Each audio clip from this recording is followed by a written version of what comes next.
Konnichiwa minasang, pada bab 48 ini saya akan menjelaskan tentang perubahan bentuk Siekikei. Oke, kita lihat di sini ya, di buku praktis. Siekikei ini bentuk menyuruh. Bisa diartikan menyuruh, membuat, membiarkan, atau mengizinkan. Kita lihat grup 1. Huruf terakhir sebelum mas, vokal I dirubah ke A, ditambahkan semas. Contohnya, kakimas, ki-nya diganti ke vokal A, berarti kakak ditambahkan semas, kakak semas, yang artinya menyuruh menulis. Kemudian, aimas, dari perubahan sebelumnya, aimas ini, I-nya ini diganti ke wa, menjadi awa semas. Oke, yang artinya menyuruh bertemu. Kemudian, kita lihat di grup 2.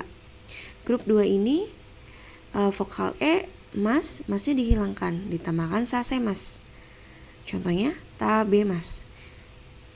Ditambahkan tabe, ditambahkan masnya dihilangkan, ditambahkan sasemas. Tabe sasemas. Kemudian nemas. Masnya dihilangkan menjadi ne sasemas. Oke, kita lihat lagi di grup 3. Grup 3 seperti biasa ada simas dan kimas. Simas diganti menjadi sasemas. Kimas diganti menjadi kuasa semas. Ketika ada contoh grup 3, misalnya sangka simas, berarti sangka sasemas. Kemudian sanpo simas, berarti sanpo sasemas. Kayak gitu ya, minasang. Kita lihat contohnya. Kita lihat contoh di sini. Kemudian salah.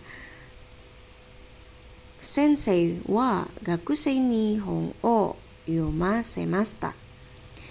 Yomimas diganti yomasemashita. Artinya, guru telah menyuruh membaca buku pada murid. Oke.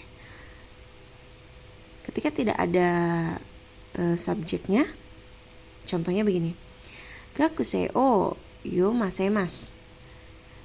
Artinya menyuruh murid membaca atau menyuruh membaca murid. Sama saja ya minasang. Oke, kemudian di sini ada contoh misemas. Misemas ini bukan bentuk siekikei ya minasang. Ini artinya memperlihatkan. Ketika misemas dirubah menjadi siekikei, menjadi misasemas, yang artinya menyuruh lihat. Oke, sama aja seperti ini. Kisemas artinya memakaikan. Kemudian kisasemas artinya menyuruh memakai. Oke. Kemudian ada di sini ada perubahan siekikei ditambah tekudasai, tolong, izinkan atau biarkan. Contohnya, watashi o ikasete kudasai, yang artinya tolong biarkan saya pergi.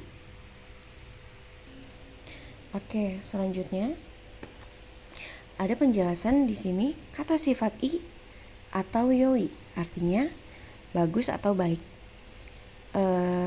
Kata sifat yang i itu bisa boleh dipakai kalau berdiri sendiri nempel dengan kata benda. Ketika yang digunakan yoi dipakai atau berlaku ketika dijadikan perubahan. Contohnya yokunai atau yokute. Yokunai berarti tidak baik. Oke.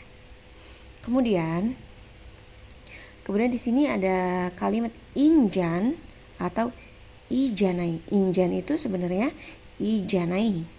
Ijanai ini kalimat pertanyaan ya minasang, tetapi kalimat pertanyaan ini hanya untuk konfirmasi. Oke. Yang artinya bagus bukan atau bagus kan? Nah, ketika kita menanyakan apakah tidak bagus, itu artinya injanai desu ka atau yokunai desu ka, yang artinya apakah tidak bagus. Tetapi injan ini dipakai untuk hanya mengkonfirmasi. pertanyaan untuk mengkonfirmasi ya minasang. Oke.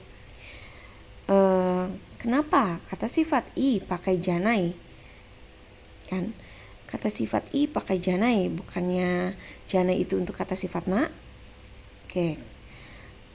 Jawabannya adalah karena kata sifat i sudah dirubah menjadi kata benda.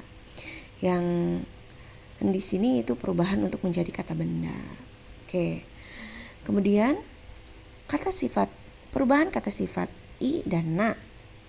Contohnya kata sifat i yang sekarang dan lampau.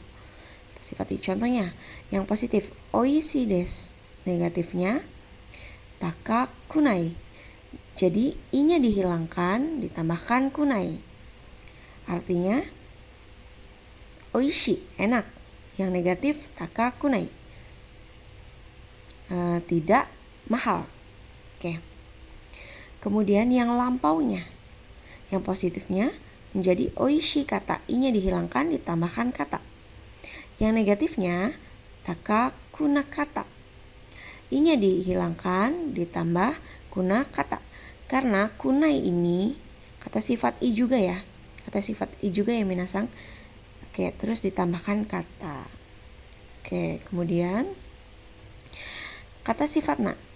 Kata sifat na untuk yang sekarang, yang positifnya hima desu, yang negatifnya benri janai. Oke.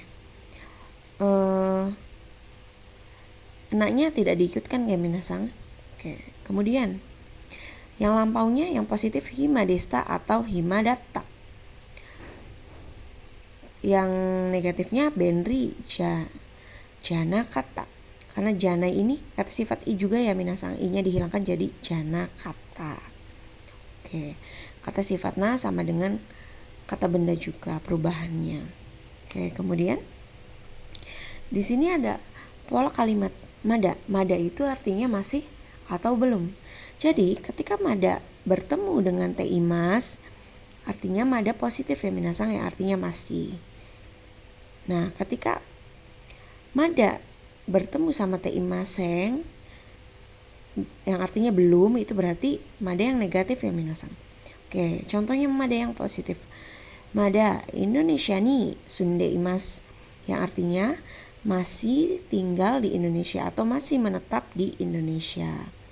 Kemudian yang negatifnya mada te imaseng, yang artinya belum. Contohnya ginko wa mada aite imaseng, artinya bank belum buka. Oke. Paham ya minasang, ketika kita memakai mada yang positif pakainya te imas, kalau mada yang negatif pakainya te imaseng. Oke, selanjutnya saya akan menjelaskan juga tentang tekara tara ta atau de kabeno atau de tara kara no de take tameni. Semuanya ini artinya setelah, karena, ketika, kalau. Oke. Kita bisa lihat ya, tekara artinya setelah. Tekara ini sama dengan atau de. Ini ta atau de atau kabeno atau de artinya setelah. Kemudian tara karano de take tameni juga bisa artinya karena. Oke, kita ambil contohnya tekara ya minasang. Oke. Contohnya asa gohan o tabete kara gakkou e ikimasu. Artinya setelah, kita artikan dulu dari tekara ya minasang. Kita pakai simbol awal, simbol penerjemah awal. Oke. Tabete kara artinya setelah sarapan.